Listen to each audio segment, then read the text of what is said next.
Hi, welcome back. Last week we were working on what's causing these polar bears to starve. And what we were focusing on was something about pollutants moving through the food chain. And as they move through the food chain, they become more concentrated and can cause animals to get sick. We called that biological magnification. And we investigated the role of plastics. Either did the bears eat the plastics or were the toxins entering into the food chain and then getting to the polar bears. I think after what we did last week, we can conclude the plastic pollution isn't really directly affecting the polar bears in this case.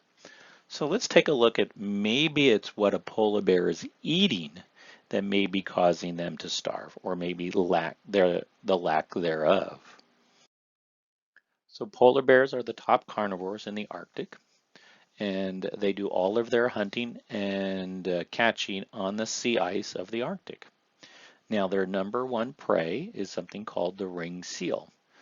This animal pulls itself up on the ice or swims under the water and is a high level of fat and calories and protein, which is an exceptional food source for the polar bears. So the bears have to go on the ice and they have to wait for the seals to either swim by, or maybe the polar bear can catch the ring seal if it's sleeping, so it needs to crawl or be quiet or sit still and then use its great power to burst very quickly to catch its prey. So it is always on the ice waiting for its prey. So could the number of ring seal populations, the actual number, be decreasing? And could that be causing the reason the polar bears are starving? So what I did is I went to a few research pages, and I went to one in the US government called the NOAA, which is the Atmospheric Administration and Oceanic. And what they do is they investigate animal populations in the ocean. And I looked up their Arctic ring seals. And in this case, there's probably 2 million Arctic ring seals worldwide. And in the US, there's over 300,000 individuals. So I think what we can say at this point is that the ring seal population is healthy and that there's enough ring seals for the polar bears to eat. So I can conclude that there's enough seals, that's not what's causing the polar bear population to decrease. So maybe we need to investigate something called the hydrosphere. The hydrosphere is the water on the planet. And so this is a animated investigation of ice at the Arctic from 1984 to about 2019, 2018. And what we're going to do is we're going to let it run, and I want you to focus on a few things. Number one, the brighter the color white, the older the ice is. So every year a layer of ice melts, and then a new layer freezes on top. And then that adds a layer of ice. So you'll see the very, very white part, that's ice that's over 4 years old. And the grayish colors are the ice that's less than 4 years old. So right now in 1984, when this simulation or this video starts, you'll notice the amount of acres or area for that sea ice is at 4 plus, is at over 2.5 million kilometers, square kilometers of old ice. And you'll see there's very little 1 to 4 year. Let's see what happens as this simulation or animation continues. Now that green bar you're going to see represent the highest mark of that year. Now this up and down jump that you see makes perfect sense because those are the seasons. As you can imagine, in the summer there's more water, less ice, and in the winter there's more ice than water. But what you're noticing is something about the 4 plus bar. Something's happening to that over time. And what's happening to the ice that's the 1 to 2 year?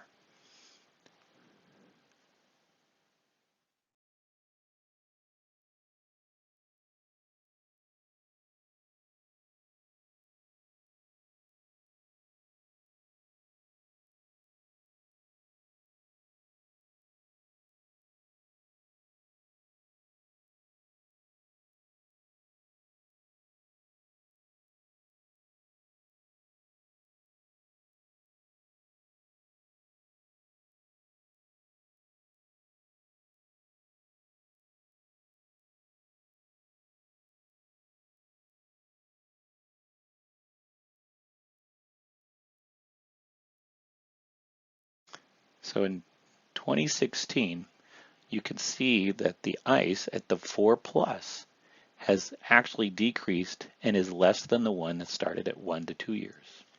Now, there must be something happening in the hydrosphere for us to investigate.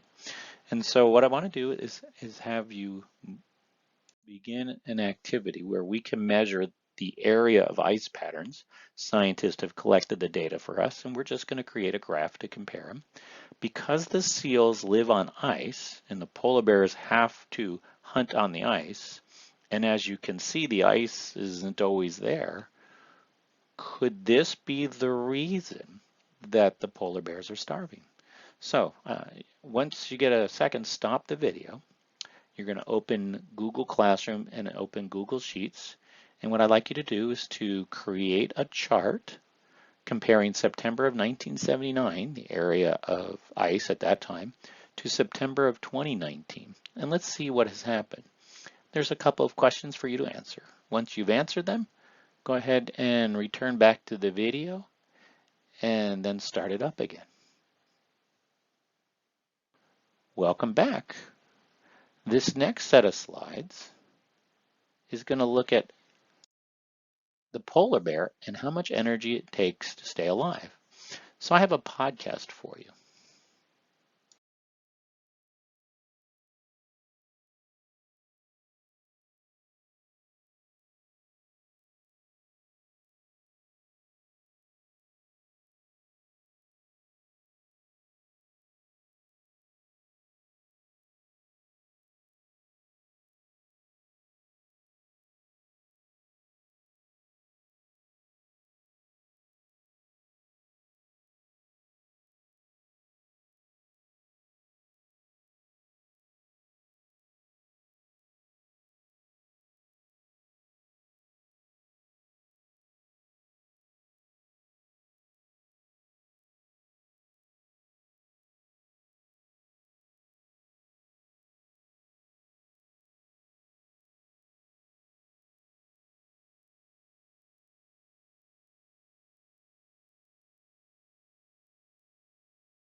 So what we can do is, now that you've watched the tracking of the polar bears, we can calculate some information about how far the animals have walked, and we can calculate how many miles they've traveled, and we can calculate how far they've walked per day.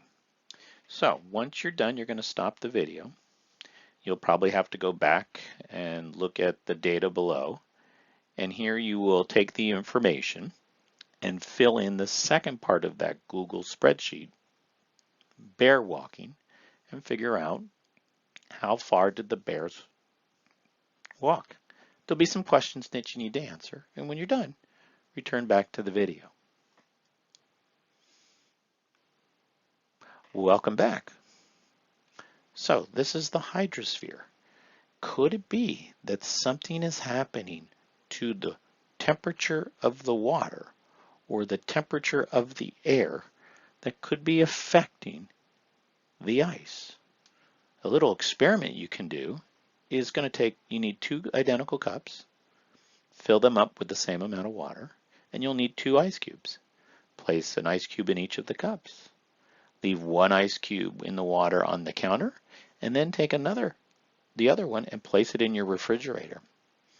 When the ice has melted from the counter, open the refrigerator and see if the ice in the water has melted. Maybe make a comment in Google Classroom.